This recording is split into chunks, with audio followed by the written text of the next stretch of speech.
बच्चों, हम कक्षा 7 की गणित पाठ्य पुस्तक पढ़ रहे हैं जिसका चैप्टर 6 है त्रिभुज और उसके गुण। बच्चों, हमने अब तक प्रश्नावली 6.2 तक पूरी कर ली है। अगर प्रश्नावली 6.1 और 6.2 बच्चों आपको समझ में नहीं आई है तो आप इसके पहले वाले पार्ट जाके देख सकते हैं। जब तक आप उनको नहीं देखोगे आगे आपको समझ में नहीं आएगा, इसलिए पहले प्रश्नावली 1 और प्रश्नावली 2 के जो मैंने पार्ट करवाए हैं उनको जाके ज़रूर देखें। तो बच्चों, आज हम करेंगे 6.2 के आगे त्रिभुज और अंतःकोणों का योग गुण। बच्चों, त्रिभुज में अंतःकोण कितने होते हैं? 3 अंतःकोण होते हैं और आज हम उनके योग का गुण देखेंगे कि उनके योग कितना होता है, उसका मान कितना होता है। तो बच्चों, एक प्रमेय है कि त्रिभुज के तीनों कोणों का मापों का योग 180 डिग्री होता है। ये हमें सिद्ध करना है। हमें पता नहीं है कि त्रिभुज के तीनों कोणों का योग कितना होता है, लेकिन बच्चों हमने पिछले अध्याय में ये बात सीखी थी, पिछले पार्ट में, कि त्रिभुज के बाह्य कोण का मान त्रिभुज के सम्मुख अंतःकोणों के योग के बराबर होता है। तो बच्चों, हम उसी विधि का उपयोग करते हुए ये सिद्ध करेंगे कि त्रिभुज के तीनों कोणों का मान कितना होता है। तो बच्चों देखो, एक त्रिभुज बनाता हूं मैं। त्रिभुज है ए, बी और सी। अब त्रिभुज का एक बाह्य कोण बनाना है तो हम भुजा बीसी को आगे बढ़ाते हैं। भुजा बीसी को आगे तक बढ़ाया तो बिंदु सी पर, शीर्ष सी पर एक कोण बन रहा है जिसको हम बाह्य कोण कहेंगे। अब बच्चों, इन कोणों को मैं नाम दे देता हूँ। यहाँ बन रहा है कोण 1, यहाँ कोण बन रहा है उसको देंगे कोण 2, इसको देंगे कोण 3 और इसको देंगे कोण 4। अब बच्चों, हमने क्या सीखा था कि त्रिभुज के किसी भी बाह्य कोण का मान उसके सम्मुख अंतःकोणों के योग के बराबर होता है। तो बच्चों, यहाँ कोण 4 किसके बराबर होगा? कोण 1 प्लस कोण 2 के। क्योंकि बच्चों देखो, कोण 4 बाह्य कोण है और इसके सम्मुख अंतःकोण क्या है? कोण 1 और कोण 2। और बच्चों, इसको इस प्रकार भी लिख सकते हैं कि कोण 1 प्लस कोण 2 बराबर कोण 4। अब बच्चों ध्यान से देखना, इस समीकरण में मैं कोण 3 को दोनों तरफ जोड़ रहा हूं। यहां मैं लिख देता हूं कोण 3 को दोनों तरफ जोड़ने पर, दोनों तरफ किधर? कोण 1 और 2 में और कोण 4 में, दोनों तरफ जोड़ने पर। देखो बच्चों, कोण 1 प्लस कोण 2 प्लस कोण 3, इधर मैंने जोड़ दिया कोण 3 और इधर क्या था बच्चों? कोण 4 पहले से था और अब हमने कोण 3 और जोड़ दिया। अब बच्चों, इधर तो आ गया कोण 1, कोण 2 और कोण 3, यानी त्रिभुज के तीनों अंतःकोणों का योग। और इधर है कोण 4 प्लस कोण 3। अब बच्चों, एक चीज यहाँ ध्यान से देखना, ये होता है सरल रेखीय कोण। किसी भी सरल रेखा पर कितने डिग्री का कोण बनता है? अगर हम किसी सरल रेखा पर कोण माने ना तो वह होता है 180 डिग्री का। किसी भी सरल रेखा पर बनने वाले कोण का मान 180 डिग्री होता है। जैसे बच्चों, अगर मैं यहाँ कोई लाइन खींचूं तो इस कोण को अगर 1 मानूं और इसको 2 मानूं तो 1 प्लस 2, इन दोनों कोणों का मान कितना होगा? 180 डिग्री। यानी सरल रेखा पर बनने वाले कोणों का मान 180 डिग्री होता है। तो बच्चों यहाँ देखो, कोण 4 और कोण 3 को देखो। बच्चों, कोण 3 और कोण 4 एक सरल रेखा पर बनने वाले कोण है। अगर सरल रेखा पर कोण बन रहे हैं तो इन दोनों का योग 180 डिग्री के बराबर होगा। इसलिए बच्चों, कोण 1 प्लस कोण 2 प्लस कोण 3, इन तीनों का मान कितना हो जाएगा? कोण 4 प्लस कोण 3 के योग के बराबर।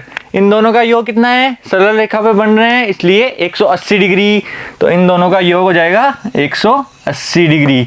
तो बच्चों देखो, त्रिभुज के तीनों अंतःकोणों का योग कितना आ गया? 180 डिग्री।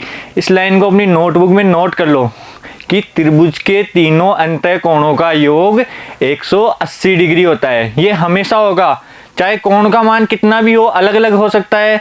तीनों न्यून कोण हो, एक अधिक कोण हो, समकोण हो, लेकिन अगर तीनों कोणों को हम जोड़ के लिखेंगे तो उनका योग हमेशा 180 डिग्री ही आएगा। तो बच्चों, ये प्रमेय समझ में आई कि नहीं कि त्रिभुज के तीनों अंतःकोणों का योग 180 डिग्री होता है। देखो बच्चों, एक एग्जाम्पल दिया हुआ है, हम कुछ एग्जाम्पल करते हैं जिससे हमें आसानी से समझ में आएगा। देखो बच्चों, त्रिभुज दिया हुआ है पी, क्यू और आर और पूछा है कोण पी का मान कितना है। तो बच्चों, हमने माना कोण P का मान x है, कितना है x मान लिया इसको। अब हमें पता है त्रिभुज के तीनों अंतःकोणों का योग कितना होता है, त्रिभुज के तीनों अंतःकोणों का योग होता है 180 डिग्री। तो बच्चों x प्लस अगला कोण कितना है 47 डिग्री, x प्लस 47 प्लस अगला कितना है 52 डिग्री। इन तीनों को योग करेंगे तो कितना आना चाहिए, त्रिभुज के तीनों अंतःकोणों का योग 180 डिग्री होता है ना, तो इन तीनों को जोड़ने पर 180 डिग्री आना चाहिए। तो इन दोनों को जोड़ो, देखो x प्लस 47 और 52 कितने होते हैं 99, कितने होते हैं 99 और बराबर 180 डिग्री। अब बच्चों 99 उधर जाएगा बराबर के, तो ये माइनस का हो जाएगा, क्यों, क्योंकि हम पक्षांतरण करेंगे, पक्षांतरण से कोई भी संख्या इधर प्लस की है उधर जाने पर माइनस की हो जाती है, और अगर माइनस की होती है तो उधर जाके प्लस की हो जाती है। तो बच्चों 99 उधर जाएगा तो माइनस का हो जाएगा, तो x बराबर 180 माइनस, देखो बच्चों 180 में से 99 गए तो कितने आएंगे, 180 में से 99 जाएंगे तो देखो 180 में से 100 जाते हैं तो 80 बचते हैं, और 99 जाएंगे तो 81 यानी 81। तो अपने x डिग्री का मान कितना आ गया 81 डिग्री, यानी कोण P बराबर 81 डिग्री। आया बच्चों समझ में। त्रिभुज के तीनों अंतःकोणों के योग की प्रमेय से हम ऐसे क्वेश्चन हल कर सकते हैं। देखो बच्चों एक एग्जांपल और लेता हूं मैं। ये त्रिभुज है A, B और C। एक कोण दे रखा है 30 डिग्री, एक कोण दे रखा है 70 डिग्री, और तीसरा कोण है x डिग्री। तो हमें x का मान निकालना है। तो बच्चों हमें पता है त्रिभुज के तीनों अंतःकोणों का योग 180 डिग्री होता है। तो बच्चों देखो 70 plus 30 plus x, 70 plus 30 plus x, त्रिभुज के तीनों अंतःकोणों का योग लिख दिया। ये किसके बराबर होना चाहिए, ये होना चाहिए 180 डिग्री के बराबर। बच्चों 70 और 30 होते हैं 100 डिग्री, तो 70 और 30 को लिख दिया 100 degree plus x equal to 180 degree. अब x बराबर क्या होगा, इधर 100 डिग्री प्लस हो रहा है, उधर जाएगा तो माइनस हो जाएगा, तो x इक्वल टू 180 माइनस 100। 180 में से 100 गया तो कितना आएगा 80 डिग्री। तो हमें x का मान कितना प्राप्त हुआ 80 डिग्री, यानी कोण C कितना आ गया, कोण C आ गया 80 डिग्री।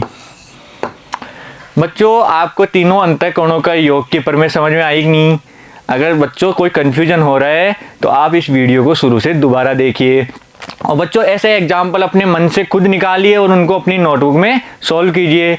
अगर समझ में नहीं आ रहा है तो दोबारा प्रमेय देखिए और उसको सीख के दोबारा हल करने की कोशिश कीजिए। तो बच्चों आशा करता हूँ आज आपको पढ़ाया हुआ पाठ समझ में आया होगा। अगले पार्ट में हम प्रश्नावली 6.3 शुरू करेंगे। Thank you.